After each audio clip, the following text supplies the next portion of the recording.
As you are aware, the ICC proposes to introduce an experimental change in the law relating to white balls in ODI and T20 cricket. The change is mainly concerning the calling of white ball on the batter's leg side. Some people have found this confusing. This slideshow is my effort to explain the same. Do watch this and let me have your feedback.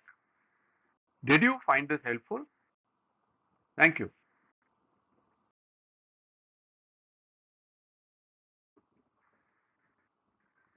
ICC playing conditions and the almanac. Now, as you might be aware, the ICC issues a new set of playing conditions or PCs for the various formats of the game. While the PCs incorporate the NCC laws, the ICC introduces a few variations of the laws for ICC games. The NCC laws do not have any laws for limited overs matches, including the stricter white ball rules. All of these can be found in the PCs. Now, the ICC also issues a document called the Almanac to all its umpires. The Almanac contains certain guidelines to its umpires on the application of many of the playing conditions.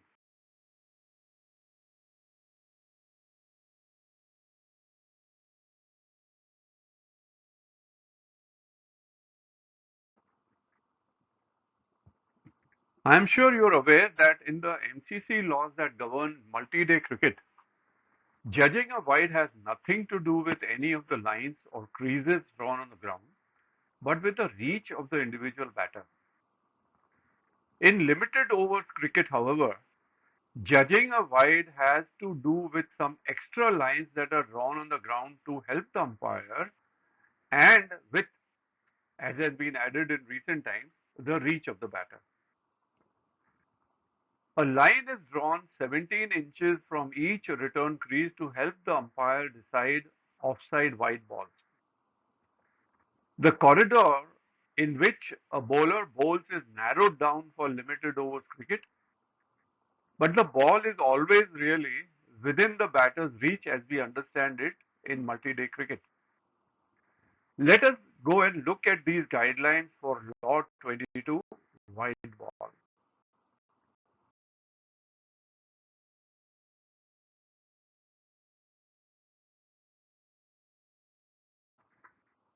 Guidelines contained in the Almanac for Law 22 wide ball. The ICC have decided that the playing conditions will not adopt the wide ball definition as contained in the laws of cricket, as it is the MCC laws apply only to multi-day cricket and those uh, do not carry the narrower wide ball regulations which the ICC wants. These guidelines are divided, as you can see, in two parts, which is A, leg side, and B, offside. Our discussion is limited to only leg side wide ball calling. And I quote here, all deliveries directed and bowled down the leg side behind the body of the striker standing in their normal batting stance will be interpreted as a form of negative bowling and should be called wide. This is the general rule. The only two exceptions to this directive are as follows, 1 and 2, but again we confine our discussion only to the exception number 1. It is not a wide when the batter moves across to the off stump from their original stance and the ball just misses the leg stump. Had the batter not moved towards the off stump but remained in their normal batting uh, stance, the ball would have struck them, thereby negating any wide call.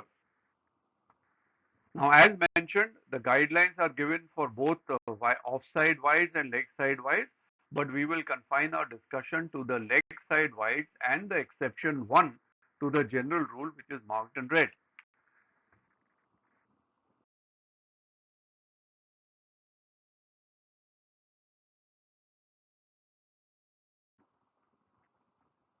A small note before we see how the guidelines are being applied. Now, these guidelines are being followed by umpires in all ICC matches. Unfortunately, the ICC does not incorporate these in the playing conditions, which is a public document and which is available to players, commentators, the general public, and in fact to everybody. The almanac, however, is a privately circulated document available in the main to ICC umpires and I'm sure the match referee. For this reason, when an umpire applies the guidelines, the players and commentators and others who follow the game are all at sea. Why was this not given a wide, they ask. The most glaring example of this in the recent past has been a ball faced by Virat Kohli that was not called a wide. As you can see from the picture below, only the umpire knew why. Let us also look at the video.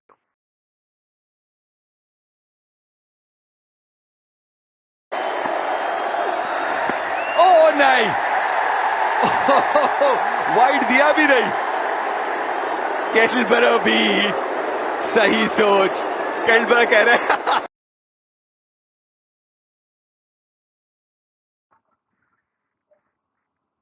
This delivery was not given a wide because had Virat Kohli not moved his legs, the ball would have hit his legs and the wide would have been denied. An umpire friend, Gajanan D. Vasishta, forwarded to me the same video in which he had superimposed a red guideline indicating till what point Virat Kohli's leg was when he took guard. Let us look at that video.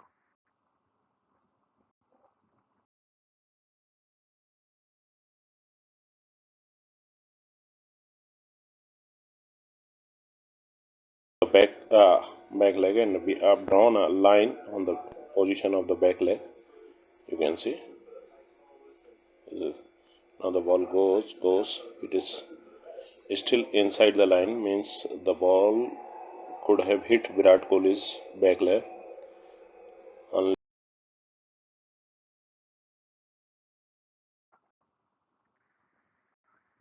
With the red guideline in place, we can see clearly that had Virat Kohli not moved his legs, the ball would have hit his legs and the wide would have been denied.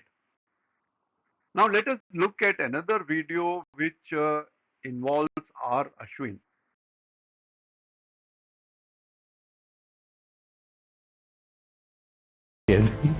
He's in another planet. Let me come back to Earth. It's a wide, Nawaz. What have you done, Nawaz? And the scores are level. The moment he bowled a wide, I knew I won the contest, and I think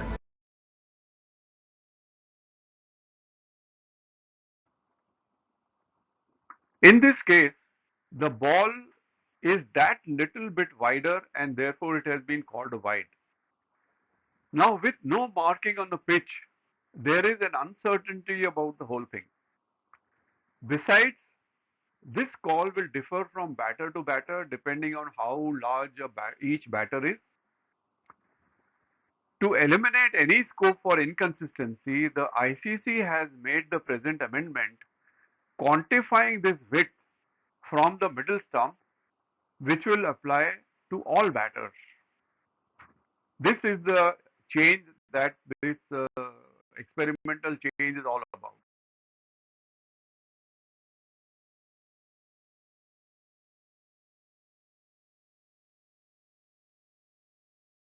Look at the gist of the proposed amendment as it appears in a report and try to make some sense of it.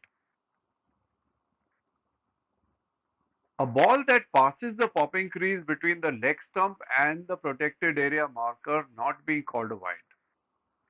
To help with this, the protected area marker line will be extended to the popping crease and act as a guide for the umpires. Any leg side delivery that passes behind the batter's legs and outside of the line at the time the ball reaches the popping crease may still be called a wide. As a result of this new provision, this distance is now quantified to 1 foot from the middle stump. Note that the wide ball call has to be judged at the popping crease.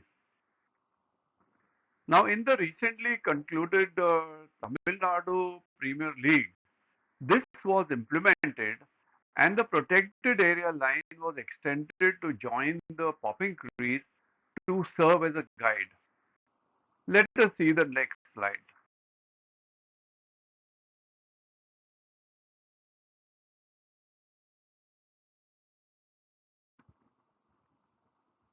As you can see in this graphic, the normal protected area markings have been extended forward to join the popping crease. These are marked in red here. Now, this is the proposed change. With these guidelines in place on the pitch, umpires will be better able to judge leg side wides and there will be greater consistency. All the guesswork will be eliminated. Good for the third umpire too. Because the judgment has to be made at the popping crease, you will see that ball 2 will not be a wide even it finishes outside the line by the time it reaches the wicketkeeper. Similarly, ball 1 will always be a wide even though it has come inside the guideline, provided of course it does not touch the bat or person of the striker, and provided I'm sure if the ball 1 does not come in and hit the wicket, which is obvious.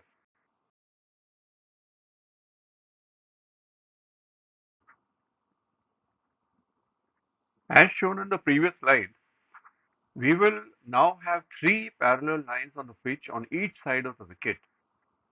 The return crease, the offside wide line, and the leg side wide line, all of which are of 4 feet length. Note particularly the instruction to judge the leg side wide ball when the ball passes the popping crease. Concerning this, I have a few random thoughts, all my own work. Mull them over at leisure.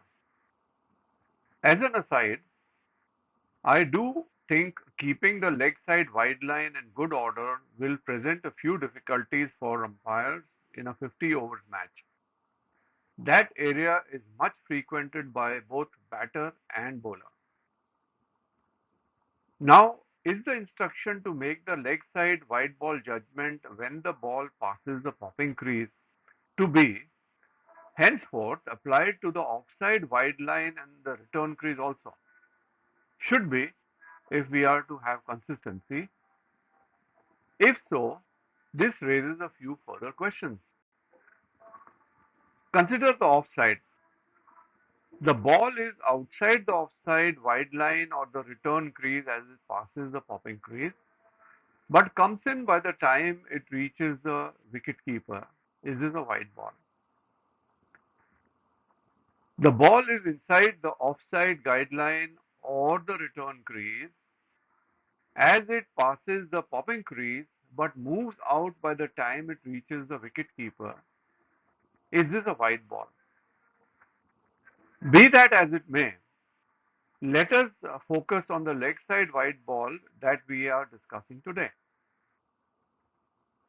On the leg side, what if the bowler pitches outside the leg side wide line as it passes the popping crease and the striker is out bowled?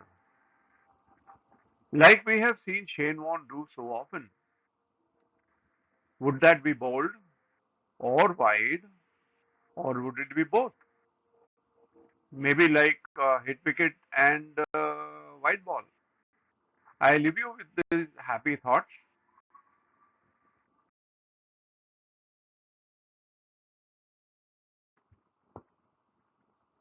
I hope I have been able to explain the proposed changes to the ICC PCs governing leg side wides. Do like this video and subscribe to my YouTube channel. Please share this with your friends. Your feedback is welcome. Thank you and happy umpiring. Goodbye.